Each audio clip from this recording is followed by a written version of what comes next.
عام دشمنوں کا خونی وار کوئٹہ میں چمن پھاٹک کے قریب ریلوے ٹریک پر دھماکہ 14 افراد شہید 3 FC جوان بھی شامل درجنوں زخمیوں میں خواتین اور بچوں کی بڑی تعداد شامل دھماکے کے بعد ریلوے ٹریک کے قریب آگ بھڑک اٹھی دھماکے کی شدت سے قریبی عمارتوں کے شیشے ٹوٹ گئے حکومت بلوچستان کے ترجمان شاہد رین کہتے ہیں کہ دہشت گردوں نے ایک بار پھر نہتے لوگوں کو نشانہ بنایا حملہ عام دشمن عناصر کی بزدلانہ کارروائی ہے عوامی مقامات کو نشانہ بنانا دہشت گردوں کی بخلاہٹ کا ثبوت ہے شہداء کی قربانیاں رائگاں نہیں جائیں گی وزیر داخلہ بلوچستان ضیاء اللہ لانگو کا قیمتی جانوں کے ضیاع پر افسوس کا اظہار عام دشمن بھارت کو خوش کرنے کے لیے نہتے شہریوں کو نشانہ بناتے ہیں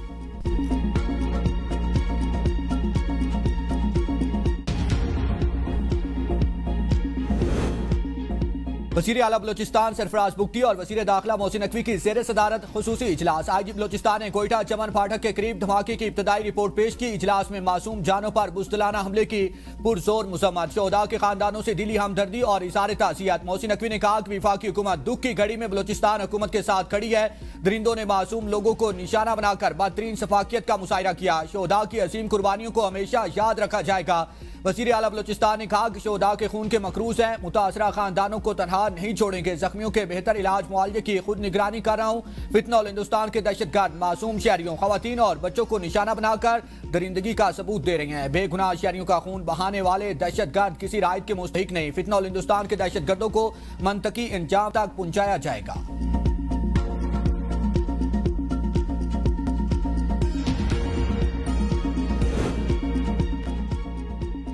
فتنول ہندوستان نے ہنستا مسکراتا گھر اجاڑ دیا ٹرین حملے سے قریب واقع رہائشی فلیٹ بھی دھماکے کے ساتھ میں آ گیا ایک ہی خاندان کے 4 افراد شہید ہو گئے میاں بیوی اور 2 بچے 13 سالہ بیٹی اور 8 سالہ بیٹا شامل معصوم بچوں سمیت پورے خاندان کی شہادت نے شہر کی فضا سوگوار کر دی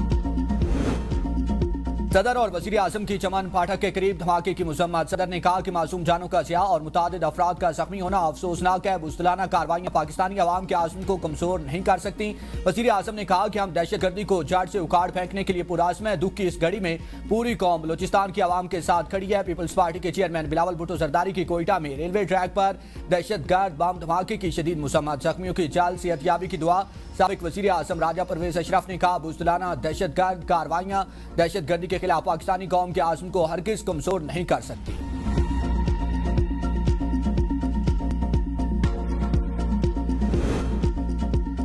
ایران کی جانب سے کوئٹہ ریلوے حملے کی شدید مذمت پاکستان میں ایرانی سفیر رضا امری مقدم کا حملے میں معصوم شہریوں کی ہلاکت پر افسوس کا اظہار کہا کہ دہشت گردی ہر شکل میں قابل مذمت ہے سول ٹرانسپورٹ انفراسٹرکچر پر حملے انسانیت کے خلاف جرم ہے ریلوے نظام پر حملے ترقی اور تجارت کے خلاف سازش ہے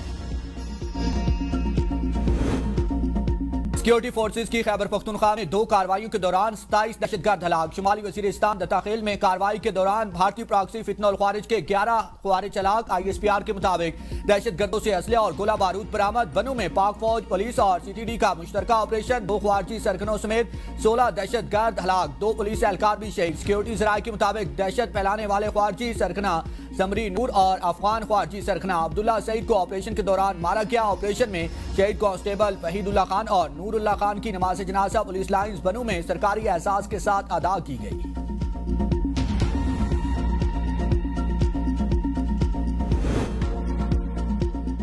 امریکہ اور ایران کے ممکنہ معاہدے کے قریب لبنان پر حملے بند ابنائے ہرمز کھل جائے گی امریکی میڈیا تفصیلات سامنے لے آیا ایکسوس کے مطابق معاہدے میں جنگ بندی میں توسیع اور ایرانی تیل کی فروخت سے متعلق نکات شامل ہیں ایران پر بعض امریکی پابندیوں میں نرمی کی تجویز بھی شامل ہے پاکستان نے ثالثی میں اہم کردار ادا کیا ایران نے یورینیم افزودگی محدود رکھنے اور جوہری ہتھیار حاصل نہ کرنے کی یقین دہانی کرائی ہے نیو یارک ٹائمز کے مطابق ایران افزودہ یورینیم کے ذخیرے سے دستبردار ہونے پر آمادہ ہو گیا ابنائے ہرمز پر ٹرانزٹ فیس نہیں لی جائے گی ایران کے $25 ارب کے مجمد غیر ملکی اثاثے بحالوں کے ایرانی جوہری پروگرام پر دوسرے مرحلے میں بات ہوگی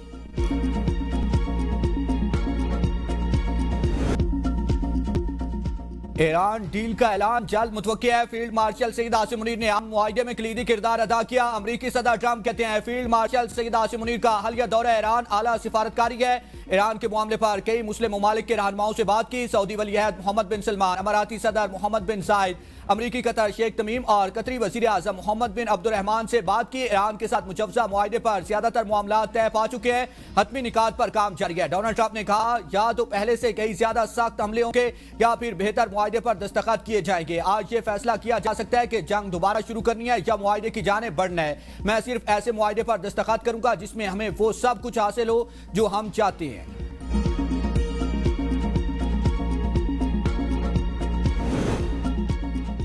ایران اور امریکہ کے درمیان مذاکرات کا اگلا دور جلد پاکستان کی میزبانی میں ہوگا۔ وزیر اعظم شہباز شریف کا سوشل میڈیا پر بیان، کہا پاکستان خطے میں امن کے لیے اپنی کوششیں جاری رکھے گا۔ امریکی صدر ڈونلڈ ٹرمپ کی امن کوششوں کو سراہتے ہوئے خطے میں امن کے لیے امریکی صدر نے اسلامی ممالک کے رہنماؤں سے فون پر بات کی۔ فیلڈ مارشل سید عاصم منیر نے ٹرمپ کے ساتھ گفتگو میں پاکستان کی نمائندگی کی۔ فیلڈ مارشل عاصم منیر کی کوششیں قابل قدر ہیں۔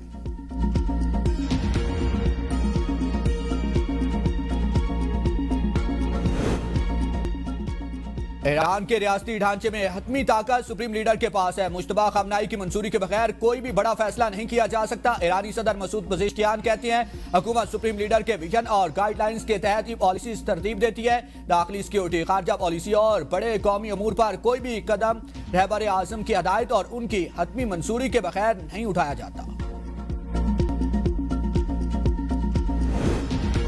پاکستان کے ثالثی میں ایران امریکہ مذاکرات حتمی مرحلے میں داخل۔ ترجمہ ایرانی وزارت خارجہ اسماعیل بقائی کہتے ہیں مجوزہ مفاہمتی یادداشت 14 نکات پر مشتمل ہے۔ بات چیت 30 سے 60 دن جاری رہ سکتی ہے۔ مفاہمتی یادداشت میں جنگ کے خاتمے، امریکہ کی سمندری کارروائیوں کے اختتام اور ایران کے مجمد اثاثوں کی بحالی جیسے اہم امور شامل ہیں۔ دونوں ممالک کے درمیان مذاکرات میں پاکستان نے مرکزی ثالث کا اہم کردار ادا کیا۔ ایرانی فوج کا صوبہ ہرمزگان میں اسرائیلی جاسوس ڈرون مار گرانے کا دعویٰ۔ ایرانی خبر ایجنسی کے مطابق ایرانی بحریہ کے تعاون سے تباہ شدہ ڈرون کا ملبہ برآمد کر لیا گیا ہے۔ ڈرون ایرانی فضائی حدود میں نگرانی کی کارروائیوں کے لیے استعمال کیا جا رہا تھا۔ اسرائیل کی جانب سے اب تک اس واقعے پر کوئی رد عمل سامنے نہیں آیا۔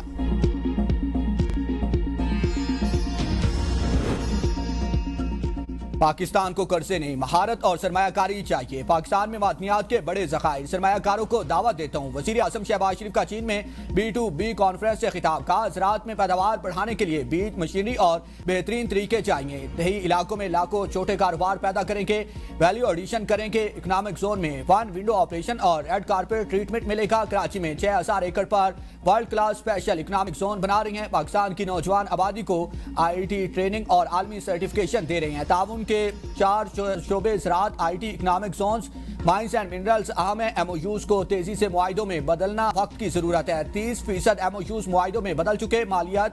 اربوں ڈالر ہے۔ صدر شی جن پنگ نے چین کو عالمی معاشی اور عسکری طاقت بنایا۔ پاکستان جل خطے میں ترقی کے سفر میں چین کا اہم قدم ہوگا۔ مناسک حج کل سے آغاز، لاکھوں عازمین لبیک اللہم لبیک کی صدائیں بلند کرتے ہوئے مکہ سے مینا روانہ ہوں گے۔ احرام باندھے عازمین مینا کی خیمہ بستی میں ظہر، عصر، مغرب، عشاء اور فجر کی نماز ادا کریں گے۔ 9 ذی الحجہ منگل کی صبح عازمین حج کے رکن اعظم وقوف عرفہ کے لیے میدان عرفات پہنچیں گے۔ مناسک حج کے دوران مکہ میں درجہ حرارت 47 ڈگری سینٹی گریڈ تک پہنچنے کا امکان ہے۔ عازمین حج کو گرمی سے بچنے اور پانی زیادہ سے زیادہ استعمال کرنے کی ہدایت۔ عید الاضحیٰ میں 3 دن باقی، منڈیوں میں خریداروں کا رش۔ لوگوں نے رات میں بھی من پسند قربانی کے جانوروں کی تلاش جاری رکھی۔ بیپاریوں کا منہ مانگی قیمت پر اثرات، مہنگائی کے باعث بیشتر منڈیوں میں خریداری میں تیزی نہ آ سکی، شہری خالی ہاتھ لوٹنے پر مجبور۔ وزیر اعلیٰ پنجاب مریم نواز کا عید الاضحیٰ پر فل پروف سیکیورٹی یقینی بنانے کا حکم۔ سیکیورٹی آپریشن کے لیے safe city real time monitoring یقینی بنانے کی ہدایت۔ کل عدم تنظیموں کی طرف سے کھالیں اکٹھی کرنے کے لیے کیمپ پر پابندی پر عمل درآمد کا حکم دے دیا۔ علماء کرام کو عید پر حکومت کے سیکیورٹی صفائی انتظامات پر بریفنگ بھی دی جائے گی۔